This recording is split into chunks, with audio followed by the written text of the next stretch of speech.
अस्सलाम वालेकुम जी, कैसे हैं आप सब लोग। उम्मीद है खैरियत से होंगे, ठीक ठाक होंगे। तो आज हम बात करने वाले हैं क्रिकेटर बाबर आज़म के बारे में। जी हाँ, क्रिकेटर बाबर आज़म, जिन पर कुछ देर पहले ही एक मोहतरमा ने बहुत ही संगीन किस्म के इल्ज़ाम आयद कर दिए हैं, और उन इल्ज़ाम में कितनी सदाकत है इस बात का अंदाज़ा तो हम नहीं कर सकते, और ना ही अभी हम तयन कर सकते हैं इस बात का।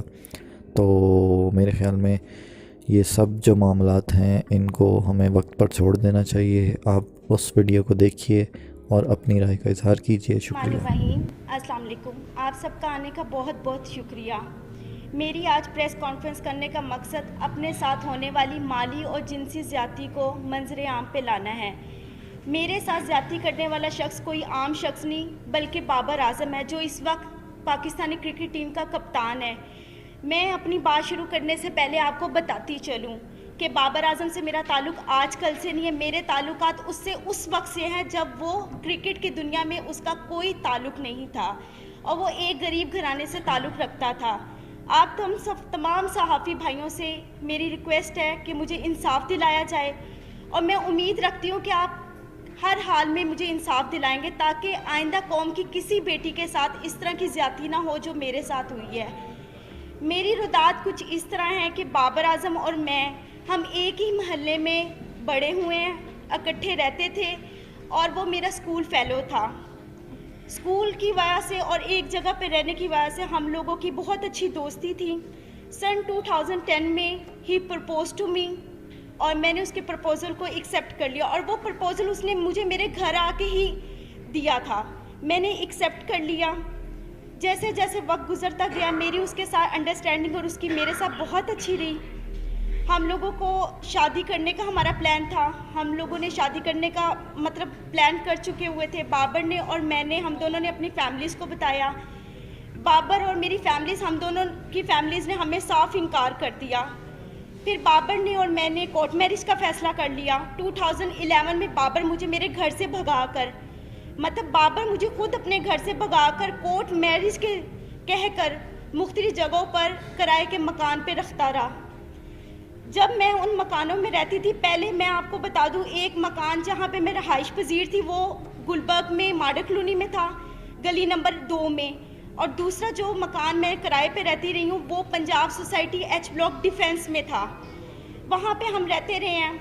मैंने बाबर को कई मरतबा उस दौरान इसरार किया कि हम शादी कर लेते हैं, लेकिन बाबर ने मुझे यही कहा हमेशा कि अभी हमारे हालात ठीक नहीं है, थोड़ा वक्त गुजर जाए फिर हम निकाह कर लेंगे। हालात थे इस तरह के कि हम लोगों के कोई खाने पीने का कोई इस तरह नहीं था। मैं नौकरी करना शुरू होगी। बाबर ने मुझे बताया था कि वो क्रिकेट खेलना चाहता है और उसको क्रिकेट का बहुत शौक़ है, और मैंने उसकी इस कोशिश में पूरी कोशिश की है। अपनी मेहनत हद से ज़्यादा मैंने उसके साथ अपनी मेहनत की है, उसके साथ मिलके। 2014 में ऐसे वक्त गुजरता गया है। 2014 में से पहले मेरा सैलून, मैंने नौकरी के साथ साथ सैलून बनाया। सैलून मेरा चलता रहा। सैलून से मेरी जितनी इनकम आती थी मैं सारी बाबर आज़म को देती थी।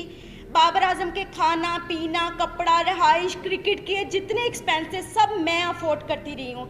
जब वो आउट ऑफ सिटी जाता था वहाँ के जितने एक्सपेंस थे पीसीबी के अलावा वो भी मैं सब उसकी अफोर्ड करती रही हूँ। 2014 में जैसे ही पाकिस्तानी टीम में उसका नाम आया, एकदम उसका रवैया थोड़ा समय से आस्ता आस्ता तब्दील होना शुरू हो गया था। मुझे नज़र भी आ रहा था, लेकिन मेरे हालात इस तरह के थे कि मैं अपने घर वापस नहीं जा सकती थी, क्योंकि बगावत मैंने भी की थी, बाबर ने भी की थी। फिर 2014 में बाबर आज़म ने मैंने फिर उसको इंसिस्ट किया कि हम लोग शादी करते। उसने कहा अभी शुरुआत है, थोड़ा वक्त गुजार लो, हम आस्ता आस्ता और मज़ीद अपने आप को स्ट्रॉन्ग कर लें, अपने हालात बेहतर कर लें, हम शादी कर लेंगे। वक्त गुजरता गया। 2016 में I was pregnant in 20 weeks. जब मैंने बाबर को बताया, उसका ये खबर सुन के एकदम रवैया इतना अजीब हो गया मेरे साथ, जैसे मैंने कोई गुनाह कर लिया है। मुझे मारा पीटा, काफ़ी मुझे इंसिस्ट किया, और मैं उस वक्त बेबस थी बिकॉज़ मेरे पास तो कोई और ऑप्शन नहीं था। तो बाबर आज़म ने मैं आखिर उसकी इस बात में मैं हामी भर ली। वो मुझे बेगम कोर्ट पे एक it was very congested place जहाँ पे वो मुझे ले गया इस्तिकाते हमल के लिए। उसमें मुलव्वस उसके 2 दोस्त भी थे, एक कज़न था और उसका छोटा भाई भी था, सफ़ीर आज़म अब्दुल कादिर के बेटे Usman Qadir. He is a eyewitness. वो हमेशा 4 से 5 साल तक, जब तक मैं बाहर रही हूँ, उस्मान कादिर वहाँ पर आते रहे हैं। और उनके एक और नेट प्लेयर थे, जब ये NCA में ड्यूरिंग द क्रिकेट टाइम जो प्रैक्टिस करते थे, उसमें नवीद नाम का एक लड़का भी था, वो इस में भी शुमार थे। इन लोगों ने मेरी मर्ज़ी के बगैर मेरे इस्तिकाते हमल करवाया और मुझे यही यकीन दिलाया कि कोई बात नहीं, आप सब्र कर लो, हम जल्दी शादी करेंगे। अब सिचुएशन ऐसी थी कि मैं थोड़ी ठीक हो गई थी। बाबर ने मुझे इंसिस्ट किया कि आप अपने घर चली जाओ और सुलह कर लो, क्योंकि मैं पाकिस्तान में बहुत कम होता हूँ, तुम यहाँ पे अकेली होती हो, तो आप अपने घर। मैंने किसी ना किसी तरह अपनी सुलह कर ली बाबर से, अपने घर वालों के, बाबर के कहने पर। जब मैंने सुलह की है, मैं अपने घर गई हूँ। बाबर का रवैया दिन ब दिन जैसे जैसे वो अरूज पे आ रहा, तो उसकी हवस भी उतनी बढ़ती जा रही थी। वो मेरे साथ वो ताल्लुकात बनाता रहा जो ना हमारा कोई कानून इस चीज़ की इजाज़त देता और ना ही हमें इस्लाम इजाज़त देता है। अब वो इस पर्पज़ के बाद वो फिर दोबारा मेरे साथ वही सब कुछ करता रहा। मैं अपने घर होती थी, घर से मुझे बाइबल लाता था, मुख्तलिफ होटलों में, मुख्तलिफ प्लेसेस पे लेके जाकर मेरे साथ जो भी सब कुछ करता रहा है। जब ये सब हालात मेरे चलते रहे हैं, 2017 में आखिरकार इसने इतनी मरतबा मुझे मारा, इतनी मरतबा मुझे मारा पीटा, और मुझे कई मरतबा इस दौरान इसने इनकारी भी शादी से की है। मैंने इस दौरान जो मेरी हॉस्पिटल में बाबर आजम मुझे लेके जाता रहा है, एज अ बीन वाइफ मुझे चेकअप करवाता रहा है। यहाँ पे उसकी प्रॉपर मेरे पास एविडेंस मौजूद है। Just give me one. ये सब वो एविडेंस है जिस पे मेंशन है कि बाबर आजम मुझे उस हॉस्पिटल में लेकर जाता रहा, क्योंकि मेरा आईडी कार्ड नहीं था और वहाँ पे बाबर आजम की आइडेंटिटी लगती रही थी। ठीक है, ये उस चीज़ के एविडेंस है। ये मुझे वहाँ पर लेके जाता रहा है, सब कुछ करता रहा। बिल आखिर मैंने तंग आके 2017 में पुलिस रिपोर्ट की बाबर के खिलाफ, जिसके पर्पस में इसके फैमिलीज ये सब आए हैं। उधर जब हमारे जो ऑफिसर थे जिन्होंने हमें देखा था, उस ऑफिसर ने ये फैसला किया कि आप बाबर को यहाँ पे पेश करें। बाबर पेश नहीं हुआ, लेकिन उसी रात सेम नाइट बाबर ने, जो ऑफिसर मौजूद थे, उनके सामने हमारा मशरूत सुलहनामा पे उसने मुझसे दस्तखत करवाए। और इस वक्त 2017 में जो मैंने पुलिस कंप्लेन की थी बाबर के अगेंस्ट, बाबर की वो अगेंस्ट नसीराबाद में फेडेक्स ऑफिस में दर्ज है एप्लीकेशन। एक मिनट, वो मौजूद है। और उसके बाद बाबर ने 2017 में बाहर के मुल्क किसी में जाना था खेलने के लिए। 2017 में जब कंप्लेन के बाद बाबर ने जाना था और हमारे यहाँ पे आई थिंक कोई PSL भी हो रहे थे, तो मैंने बाबर से सुलह सिर्फ और सिर्फ इस वजूहात पे की थी कि बाबर मुझसे शादी करेगा, और बाबर ने मुझे खुद इस चीज़ का यकीन दिलाया था कि वो मुझसे शादी करेगा। फिर आखिरकार 2017 में इसने सडनली अपना नंबर चेंज किया। वो नंबर भी इसका PCB में इसके ऑफिशियल रजिस्टर्ड है, और जो इसका इस वक्त मौजूद नंबर है वो भी इसका ऑफिशियल नंबर मेरे पास मौजूद है, जिससे मुझे ये कॉन्टेक्ट करता है, मुझे मैसेजेस करता था। और फिर उसके बाद इस तरह वक्त गुजरता गया। तकलीफ़ जो थी मैंने बर्दाश्त की। 3 साल से मज़ीद मैं बाबर आजम की इस हवस का निशाना बन रही हूँ। अब उसने आकर मुझे साफ इनकार कर दिया कि ना मैंने तुमसे शादी करनी है, ना मैं तुमसे कोई ताल्लुक़ रखना चाहता हूँ, और ना ही तुम मेरा कुछ बिगाड़ सकती हो। वो अपनी इस पावर को गलत इस्तेमाल कर रहा है। 10 साल उसने मुझे इतने बुरे तरीके से जलीलो ख़वार किया, हवस का निशाना बनाया। आज वो बिल्कुल इनकारी पे आ गया हुआ है, बिल्कुल। क्योंकि आज से 10 दिन पहले भी मैंने उसके खिलाफ पुलिस कंप्लेंट की, क्योंकि 20 नवंबर को जब इसने जाना था, उससे एक दिन पहले, मैं आपको लाइव उस चीज़ के सब सबूत दिखाती हूँ। इसने मुझे कॉल की, इसने कहा अगर तुम किसी भी पुलिस के पास गई या तुमने मुझसे अब मुतालबा शादी का किया तो तुम अपनी जान से भी जाओगे, और तुम्हें यही नहीं पता कि मैं तुम्हारे साथ करूँगा, क्योंकि सारी ज़िंदगी उसने मुझे मारा पीटा तो वैसे बहुत ज़्यादा है। हद से ज़्यादा ज़्यादती के बाद आज मैं यहाँ पे इंसाफ लेने आई हूँ। जी अच्छा, ये आप ना पिछले 10 साल की अपनी और बाबर आजम की गिरफ्तारियों की प्रेस कॉन्फ्रेंस कर रहे हैं, जी, ठीक है ना? आपकी इन गिरफ्तारियों से हमारा क्या लेना देना देखिए, आपका लेना देना ये है कि मेरा हक है, मैं कानून के पास जा सकती हूँ। जब मैं कानून के पास गई, मैं डीएसपी के पास गालिब मार्केट गई है, एसपी गालिब मार्केट ने पहले सुना है, उन्होंने मेरी उस एप्लीकेशन को ट्रांसफ़र कर दिया माडा टाउन डीएसपी के पास। आज तक डीएसपी ने दोबारा मुझे पूछा ही नहीं है। बाबर आजम के पास मेरे तमाम वीडियोस, मेरी हर चीज़ उसके पास मौजूद है, हर चीज़ मौजूद है। सिर्फ वो अपनी पावर दिखाना चाहता है। जहाँ पीसीबी ने जहाँ इनको कमरे ठहरवाए पाकिस्तान के अंदर, जब ये मैचेस खेलते थे, उसके साथ वाला हमेशा कमरा मेरा हुआ है, हमेशा। वो अभी भी अपने नंबरों से मुझे कॉल्स की हैं, उसने मुझे धमकियां दी हैं, डराने की, मारने की, ये सब मौजूद है।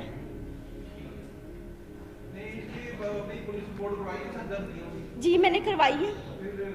आप जो मेरा लीगल जो प्रोसेस चल रहा है वो आपको यही बता सकते हैं कि क्या लीगल अभी हम लोग एक्टिविटीज़ हमारी इसके खिलाफ हैं। जी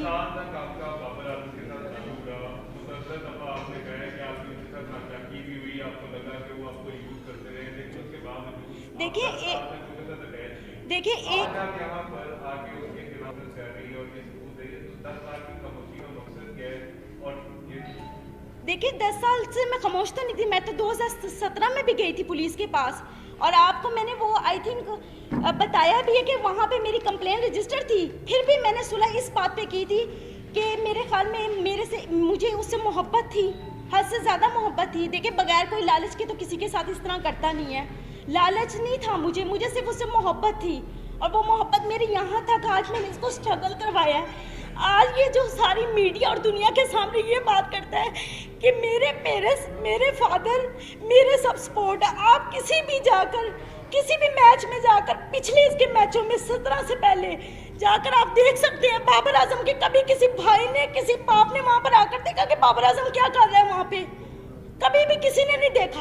और आज तक 10 सालों में मैं बाबर आजम के एक पैसे की रवादार नहीं हूँ, क्योंकि मैं खुद सेल्फ मेड वूमेन हूँ, खुद कमाने वाली हूँ, क्योंकि मैंने बड़ी मेहनत की है दिन रात इसके पीछे कि ये किसी स्ट्रगल करके इसके किसी मुकाम पे पहुँच जाए। No doubt he is a very brilliant player, उसने मेहनत की है, लेकिन उस मेहनत के अलावा इंसान को और भी चीज़ों की ज़रूरत होती है, मेंटली तौर पे, फिनेंशली तौर पे। सबसे बड़ा हमारा जो पॉइंट होता है वो फिनेंशली तौर पे होता है, सबसे बड़ा। आज तक बाबर के हर मोबाइल, हर चीज़ का सबूत मेरे पास मौजूद है, हर चीज़। कितने को फाइनेंशियली कितनी सपोर्ट की है आपने बाबर? सर 4 साल में आप सुबह से रात तक, अगर मैं ब्यूटी पार्लर में 30,000 रुपया अर्निंग कर रही हूँ, 40,000 रुपया अर्निंग कर रही हूँ, वो सिर्फ और सिर्फ बाबर आजम के ऊपर ही जा रही है। सर करोड़ों की मलकियत होगी। 70 लाख रुपया का तो मेरे ऊपर सूद चढ़ा के ये गया था, जो मैंने आके 1 साल पहले उतारे हैं। इसको मोबाइल इंस्टॉलमेंट्स पे ले के आईफोन 4 सीरीज से लेके आईफोन 8 प्लस तक सीरीज मैंने इसको लेकर दी है। अगर आपका फाइनेंशियल तौर पर डैमेजेस देखे जाए, आपका कितने का क्लेम बनता है? सर मेरा करोड़ों रुपए का बनता है, करोड़ों रुपए का। सर देखिए बात बताऊँ क्या है, अगर आप किसी के खिलाफ जाना चाहें ना, तो आप उसके प्रूफ भी इकट्ठे कर करके रखेंगे। जिस इंसान का दिल साफ हो वो वहाँ पे कीमतें थोड़ी बैठ के लिख रहा होता है। मैं आपको ये बता रही हूँ कि आज मेरा मुतालबा उससे पैसों का नहीं है, मेरा उससे मुतालबा सिर्फ और सिर्फ इस बात का है कि मेरी इतनी मेहनत का उसने मुझे क्या सिला दी है। आज जी मैंने दे दी हुई है।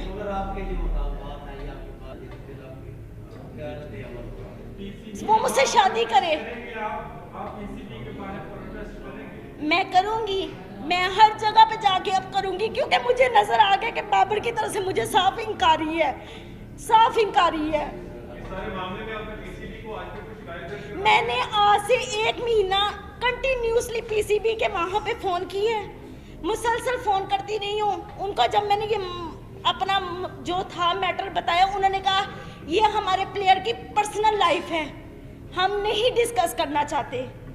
मैं पुलिस के पास गई, पुलिस ने जो मेरे साथ किया वो मैंने आपको बता दिया। अगर हमारा कानून इतना स्ट्रॉन्ग हो तो आज मैं यहाँ पे आके बैठ के आप लोगों के सामने दलीलें पेश ना करूँ।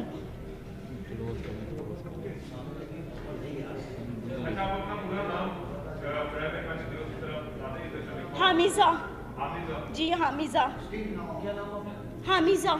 हामिसा। जी हामिजा। आपकी जो ये अभी जो मामला हुआ आपके आपने कहा कि आपकी फैमिली के साथ आपकी सुलह होगी, आज आपकी फैमिली के मेंबरान के साथ ताल्लुकात कैसे हैं? क्या आज अपने आप भाई घर में रहती हैं, अपनी फैमिली के पास रहती हैं, या आज आप? जी मैं अपनी फैमिली के साथ रहती हूँ। मेरी फैमिली इस वक्त मुझे सपोर्ट कर रही है और तब भी उन्होंने मुझे इनकारी की थी कि ये इस काबिल नहीं है, नहीं ये सब ठीक है, लेकिन अब वो उन्होंने मेरी बात को मानना ही था क्योंकि मैं इतने सालों बाद घर गई हूँ और वो मेरे रिश्तेदारों को, लोगों को यही बता रहे हैं कि इसकी शादी हो चुकी हुई है। अच्छा, आपके काउंसिल से हमारी रिक्वेस्ट होगी, काइंडली बताइएगा इसका जो केस है उसकी कानूनी क्या जो है वो डेवलपमेंट क्या हो? जी मैं बता रहा हूँ जी। इन्होंने 20 नवंबर 2020 को CCPO लॉर्ड साहब को जी अब्दुल समी, इन्होंने 20 नवंबर 2020 को CCPO लॉर्ड साहब को एप्लीकेशन दी है फॉर रजिस्ट्रेशन ऑफ FIR, लेकिन उस पर स्टिल कोई एक्शन नहीं हुआ था, जिसकी बाबत सेशन कोर्ट में for registration of FIR 22A-22B की पिटीशन दायर की गई है, जिसमें 4 दिसंबर के लिए कोर्ट ने कमेंट्स तलब किए हैं मुतलका SHO नसीराबाद से, और एक दूसरी पिटीशन फाइल की है हरासमेंट की जो आबिद रज़ा खान साहब के साथ स्टिल पेंडिंग है, उसमें 5 डेट है, 5 दिसंबर की है, और एक डैमेजेस का सूट फाइल किया है इन्होंने, वो भी पेंडिंग है before court of competent jurisdiction. अभी तक तो स्टिल लीगल जैसे मुद्दे पर इल्जाम है कि ये कि काफी दफा ये तशद्दुद का निशाना भी बनाते हैं, तो क्या किसी भी एक वाकई का मेडिकल करवाया गया उसके बाद जो मेडिकल हो गया तो मौजूद कि ये मेडिकल का मामला नहीं है, ये जो बेसिकली लीगल लैंग्वेज में इसको देखते हैं, ये शादी का झांसा दे के हरामकारी कह लें, वो लफ्ज़ मैं यूज़ नहीं करना चाह रहा, मेरे ज़बान ज़ेब नहीं दे रही। मैं सवाल ये करना चाह रहा हूँ आपसे कि बहुत दफा बाबर आजम ने इनको थप्पड़ मारे, इनके साथ इनके ऊपर तशद्दुद किया, वो इन्होंने आपने फरमाया जी। क्या एक दफा भी किसी तशद्दुद के बाद आप पुलिस वाले के पास? जी मैं गई हूँ 2017 में, मैं गई हूँ 2017 में, मैंने पुलिस के पास जाके। जी बताएं सर। जी अभी आपने बाकायदा शादी नहीं की? नहीं सर। शादी नहीं सर। ये सारा अफेयर का मामला है, जी ठीक है? आपके साथ जो भी ज्यादती हुई जिस तरह, अब वो एक स्टार है, जी ठीक है? एक बात आपने देखा कि ये रखिए कि स्टार है, स्टार विश्वास हो गया वो तो नहीं करेगा, आप प्रेस कॉन्फ्रेंस कर लें, इसकी जांच कर लो, बस मैं आप लोग वो नहीं करेगा, आपका चुनाव क्या करेगी सर। मैं आपका आइंदा का लाया अमल क्या है अपनी लाइफ का? सर वो तो स्ट्रगल है ही है, जिस तरह ज़िंदगी गुजरी वो तो मैं गुजार रही हूँ, लेकिन इस वक्त मेरा सबसे मेन पॉइंट बाबर आजम को सज़ा दिलवाना है। वो मेरा हक है, वो मुझसे कोई नहीं छीन सकता, वो मेरा हक है जो ये आज तक वो मेरे साथ करता, क्योंकि वो मुझे इस्तेमाल करता रहा है सिर्फ और सिर्फ जहांसेबाजी में, मोहब्बत का कह के यहाँ तक आज मुझे लेकर आया है। ऑफ कोर्स हटाए, क्योंकि कोई भी स्टार सिर्फ अपने ग्राउंड में छक्के और चौकों से नहीं बनता, अपने किरदार से और अपनी फितरत से बनता है। ऐसे बंदे का क्या पता कल वो पाकिस्तान को भी बेच दे, ऐसे बंदे का क्या पता है? जिस इंसान की फितरत एक औरत को लेके ऐसी है, वो किसी भी चीज़ पे कुछ भी कर सकता है। Thank you sir.